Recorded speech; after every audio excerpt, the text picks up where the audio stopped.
Alright, this is going to be part 2 of properties of exponents. If you haven't seen part 1, please go and watch that so you can continue to understand what I'm doing and so on. I wanted to show you guys some things that I did not show you in the previous video, so allow me to do that now.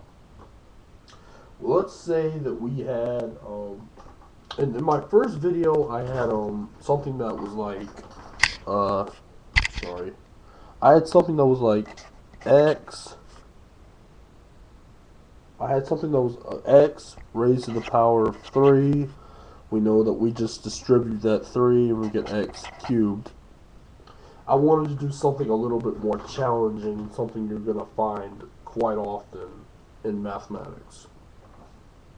Excuse me.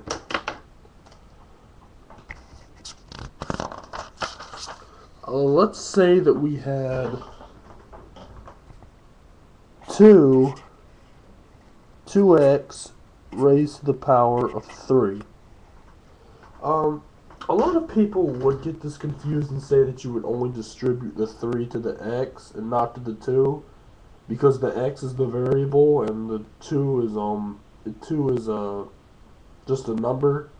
Well, we want to distribute that 3 to both the 2 and the x. So we get 2 cubed and x cubed. And don't forget, when you have a number raised to a power, you want to simplify that. So 2 cubed is 8, and then we leave it with x cubed. 8x cubed. Alright, let's do another one. Let's say that we had, I did a division problem in my other one. Let's say that we had x over y to the squared. Let's say x over y squared raised to the power of 4.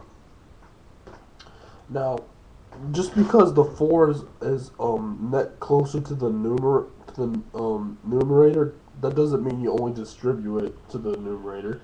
You distribute that 4 to both variables, so we get x to the 4th over y raised to the power of 2 times 4 equals x to the 4th over y times 8. So whenever you see something like that, you always want to do what I just did. You want to have the number distribute to both variables. Now let's do something something that might throw you off. Let's say that we had, I don't know, x to the 2nd over simply y. And we say that we had a 3 over the power of 2 of x. So, since the parentheses don't extend to both the numerator and the denominator, it only extends to the numerator, we're only going to multiply the 2 and the 3. So we get x to the 6th over y. If you can't read that, that is x to the 6th over y, because we only multiply the 2 and the 3 and we keep the y.